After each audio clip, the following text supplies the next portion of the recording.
Okay, so meantime, there have been a lot of videos out there showing Biden acting in ways that reinforce the concerns about his age and abilities. Like this one put out by the New York Post that seemingly shows him randomly wandering off during an event at the G7 conference in Italy.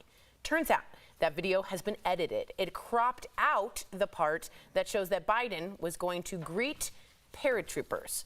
There are other angles, too, that show what actually happened in better context. Turns out this isn't the only video of Biden that's been reportedly altered to show him looking compromised. So given all that, do you think that this upcoming debate will center around the cognitive abilities of these two candidates? And will this be the main attack we hear?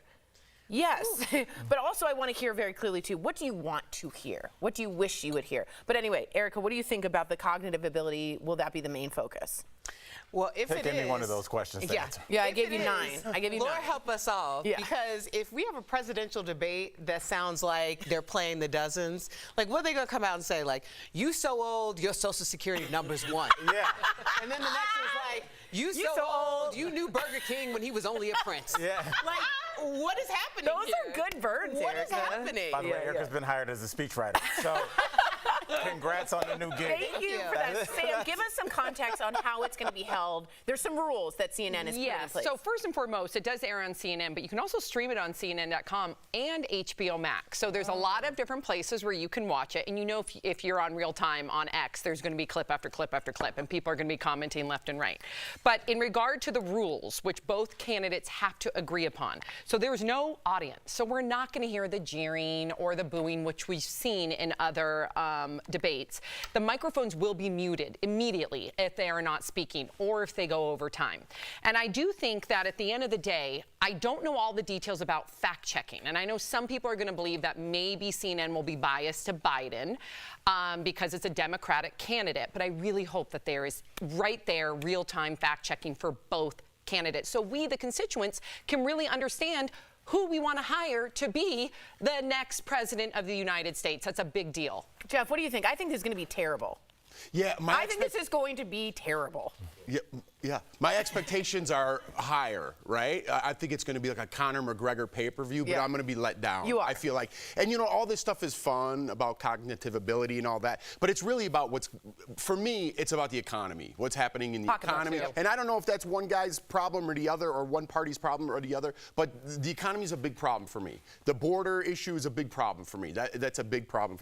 And there's some other things that I want addressed in there, rather than just taking pop shots at each other. Right. Start addressing the American people. These are 2 candidates. Nobody wanted this, or some people did. I did not, but this is what we're stuck with. So start addressing the issues at hand instead of taking cheap shot at each other and saying, who is more cognitive? At this point, it doesn't matter. We just need someone to run our country. Good point. Beautiful point. Al, do you think Dana Bash, Jake Tapper can handle it? Because here's my point. I'm just going to give it to you straight.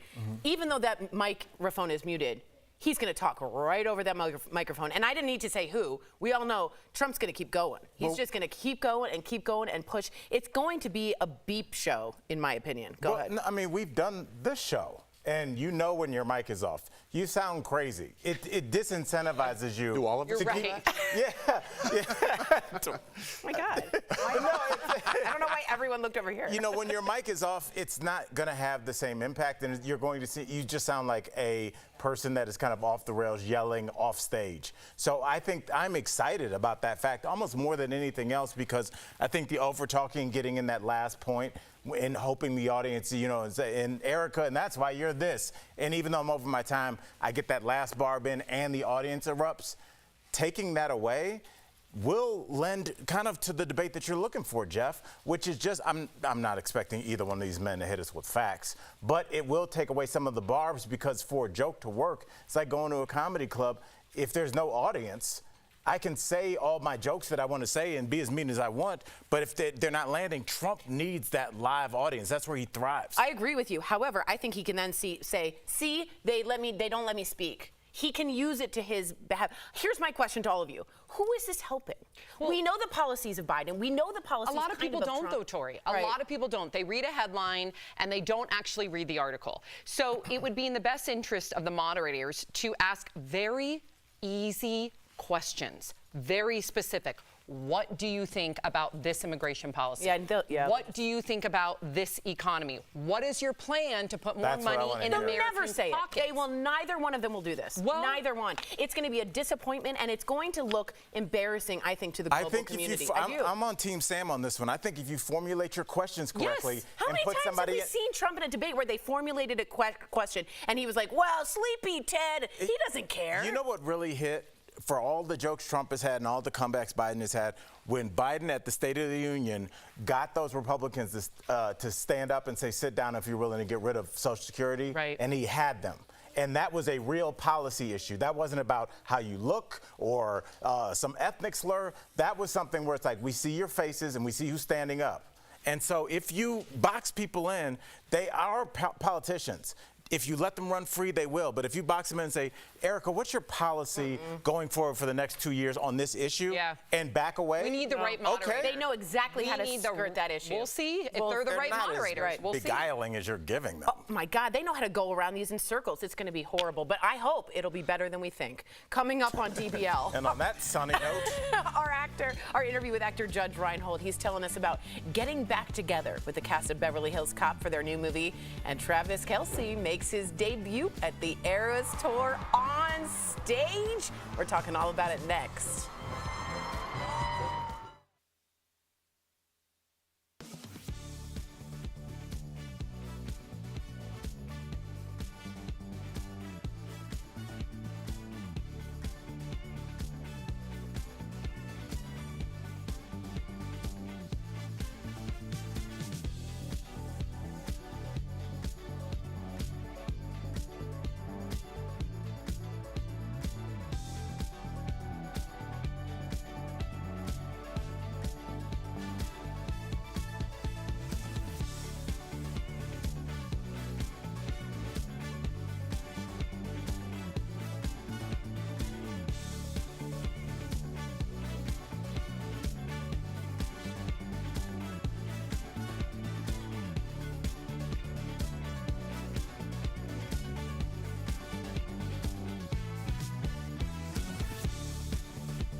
Welcome back to DBL. Sorry, I spilled my coffee. This really excited me. Taylor Swift had a few surprises up her sleeve for the start of her London run of her Eras Tour. Her fans and me were stunned when her boyfriend Travis Kelce appeared on stage in a top hat and tails. He clicked his heels and then carried an exhausted Taylor over to the couch. Wait, let me see. Oh, the part where he carries her is the best part, where he and the other dancers tried to pep up her for her show. Taylor completely stayed in character while Travis showed off his dancing skills. Which is so cool. The night before, Travis was spotted in the VIP tent shaking it off with Greta Gerwig, of course, from Barbie fame director. Some other megastars were also in London to watch Taylor this weekend. Tom Cruise was seen entering Wembley Stadium on Saturday and seemed happy just to shake hands with his fans. He's so good at this. He also took time to accept friendship bracelets from some Swifties. Oh my gosh. Look at him. Mission star. Possible, you know? Sir Paul McCartney got down and danced. Oh, look at that. Is he dancing? Yes, don't hate. He's an older guy. You're absolutely right. And got down with the fans and the crowd. On Friday night, Taylor and Travis took this epic selfie with Prince William and his 2 kids, Prince George and Princess Charlotte. That's 2 future kings of England in one photo. And unlikely Swiftie Hugh Grant was spotted in the VIP tent with his family munching angrily on carrots. With earplugs. With earplugs, not looking happy, but he posted this message thanking Taylor for an incredible show. From one aging London boy, wife, and thrilled 8-year-old, he said, I also hung out with your gigantic boyfriend, #tequila shots. Okay, wait, Tori, before we dive into this, you have been all over it all weekend. Tell us about the real dig of having Travis Kelce on stage during what song and where and why. Go. So they're in London. She was dating a London boy, amazing, Joe Alwyn. She was singing I Can Do It With a Broken Heart, which is she had to perform her Eras tour while being brokenhearted. And her new American boyfriend comes out in Wembley Stadium in London, right, to 2 future kings of England, and she gives it up to the England boy that broke her heart with an American twist. Yeah. It's an amazing ending. And also, how cool of a football player to support, get in on it, and get down and do whatever he needs to do to support his woman. Yeah. How cool of a football player to get down and get in it. Yeah.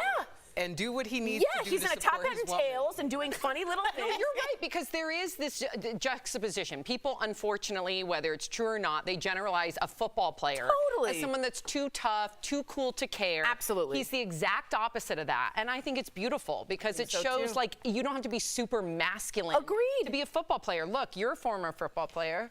Would you do this? I don't know if I'm doing a top hat and kicking on stage. Why? He's got to take a step back. I would Would you do like that for Jordan? No, they already know that we're together. People know they're together. You don't need to wear a top hat and like pull, an endless scarf out of your pocket. It's like it's not your show. I think he was doing it for Yeah, Wembley. you could boo. It's enough already. I think he's It's doing enough. it. I think she was doing it because it was Wembley and it was a big moment and she was giving the fans a lot. That's a 90,000 people stadium. When I showed Sophie, she screamed. She did. Screamed, why aren't I there? That's I was like, right. honey, we got to work for that. Yeah. Towards Gotta that. work towards that. But man, Swifties are, this is like, it lit them up. It really did. And I love seeing him carry her. It's beautiful. We'll be right back.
some backup. Whoa! What are you doing? I'm getting us some backup. God, I missed you, Axel. We all missed you. Welcome back. Axel Foley is back in an all-new Beverly Hills Cop movie, and you can't have an Axel story without Detective Billy Rosewood, played by the one and only Judge Rein Hall. Earlier, we spoke with him about jumping back into the action almost 30 years later. Take a look. Everybody loves him. Please welcome to DBL Judge Rein Hall. I'm such a fan. All right, so the fourth Beverly Hills Cop movie is coming out finally, and it feels like this has been in the works for over 30 years now. How many different scripts have you read for it over the years? Oh, there were quite a few. It was obviously it was Eddie's call, and he was just really adamant about not wanting to do one until it was close to the first one, which we hold high. Yeah. And actually, I think honestly, without exaggerating, I think we created a genre with the first one. They certainly had action movies, of course, and they had comedies, but the combination of the two hadn't been around. And so because he just really didn't want to do one, and I didn't know if he was ever going to do it, because he wanted it to be right, and Axel is important for him. Yeah, absolutely. So speaking of Eddie, what was it like getting back together with Eddie and John? Do you remember like your first day back on set together with everybody? Oh, I'll never forget that, because it was really magic. We were two blocks away from the original location. We're all in the unmarked car, and it was at night. And we walked onto the set, and everybody got quiet like we just walked out of a movie that they'd enjoyed all their life. It was like we went out of their childhood. We walked out of their childhood or something. That's so cool. And it was very special. It was very special. And Eddie got in the back. The first thing he said to us, I hadn't seen him in like 10 years. He looked at John and I, and he said, "Well, at least we still resemble our characters." Another movie I have to bring up, because my family and my kids especially, love you in the Santa Claus. And you were such a nice guy, but you were also the antagonist to Scott Calvin in the franchise. Was the character Neil inspired by anyone you knew in real life? It's kind of an amalgamation, but what I imagined was people that I'd met that seem really very loose on the outside, but they're real control freaks on the inside, and that's how I saw Neil. Yes. He's a real tight butt, I mean, but yeah, that's how I imagined him, as somebody who's kind of touchy and feely and feel your emotions and everything, and he's pretty uptight underneath. I'm calling people tight butt from now on. The kids, they don't even ask my name. They just call me Neil. Every Christmas. How cute. That's who you are to them. Yeah. That's such a beautiful thing. You're I'm burning just their Neil, brain. Yeah. They want the lowdown on Santa Claus too. Can you blame them? I think we all do. Yeah. There's a lot of stories there. Oh, we're so tight. What's your name again? I'll get a good. I'll get you in good. Oh, nice. Yeah, I know a What guy. do you want? I got to ask you about this because, at 46 years old, I remember when there was just one HBO, and so there would just be movies that would just play. And one of those was Vice Versa, bro. Yeah. So I watched that It's all so true. the time, and I have to ask you about it because the cover of it, this is before Photoshop. That's what people need to understand. This is not like some digital. So, like, how did you? What is happening here? How did you take this picture? That's such a fun question because it's a great answer. Everything you see is monofilament wire, is held by monofilament wire. Even the little dab of coffee that was latex and everything. And they styled my hair so it looked like I was in the wind. They were holding up my tie. And I could hold that pose for maybe 2 seconds. Whoa. That is great. Fascinating. Wow. That's so It cool. makes it so much more dynamic. impressive. Yeah. Yeah. That's amazing. It's like the flags in the United States flag, the wires on the moon, because there's no wind. It looks like it's flag waving. You lost our guest. Okay, I'm sorry, Judge. Exactly. Judge, we went to the moon Judge. landing. Sorry. Judge, thank you so much for joining us. DBL Nation, do Thanks, guys. not miss Beverly Hills Cop Axel F. July 3rd on Netflix. Thank you again. So cool. Congratulations. Thank you. You're the best. We'll be right bro. back. Thank you.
Welcome back. Wish you had a brighter, more confident smile? Well, Smile Actives makes it easy. Smile Actives is an amazingly simple product. It doesn't require any change to your everyday routine. You just add the Pro Whitening Gel to your toothpaste and brush. Smile Actives Pro Whitening Gel is clinically shown to whiten teeth up to 8 shades in just 2 weeks, and is effective in whitening stubborn stains from your favorite food and drinks. No strips, no goops, no dentist visits, just simple, effective whitening while you brush. Get your Smile Actives Pro Whitening Gel today and boost your confidence with a brighter smile. Visit smileactives.com, call 1-800-900-4040, or scan the QR code for a limited time buy one, get one free offer and get free shipping. Before we go, there is something that we need to share with all of you, our viewers. So whether you've been with us for the past 7 years or if you just found us recently, the company we work for has made the decision to end DBL's run. Our final show will be on September 6th. Obviously, this is extremely disappointing, but shows do get canceled. This is the business we chose, and we are truly lucky to have been on the air for as long as we have. But most importantly, really, to all of you watching, we promise that for the next couple of months, we will be doing shows as usual. In fact, we'll be doing our best shows, We celebrating. can't promise that. Yes, we can, Al, our 7 years together. So please keep joining us. We are so grateful to be with you in this DBL family. Yeah. This is the business we chose, and I always tell myself that. I will tell you guys this, I hope that we can do projects together in the future because this nucleus, this family is just so special. I can't see it being broken up. So, I see nothing but looking at each other's faces for the next decade or two. So hopefully we can figure something out. We're dying together. Yeah. We're growing old together. Yeah. That is what's keeping me going because this whole group here, from our crew to the producers, everybody in the booth, y'all, you guys are family. But back to the gratitude part of it all, I look at 7 years, that's a long run. Yeah. I wish it could go on forever, and I do think there's gonna be variations of that because we can't let go of one another. But I will say 7 years of the best days of my life. So thank you, thank you, thank you. Yeah. Jeff, what do you think? This is a tough business, and I learn a lot as I grow, and this show has helped me grow immensely as a group and as an individual. And people come and people go, especially just in this studio, and they don't realize how special something like this comes along. So it's a tough pill to swallow, no doubt, but very thankful we have until September 6th to work out our own things, to work out our things together. And we're gonna have a special. I'm glad we have a couple of months left together, but this was something incredibly very special time that you can't put in a bottle, and I'm going to miss it a lot. Yeah. Amen. Erica? 7 years is a cycle, and when we first got here, it was called DBL University, and I feel like this is a graduation of sorts, giving us an amazing runway. Normally, I get called into an HR office and told that today was my last show, so to be able to do this is amazing. Absolutely. There is a change at change.org, a petition. We hope Our that fans our did fans that. did this. We are so thankful. Very sweet of you guys. So much. We'll see you tomorrow, same time.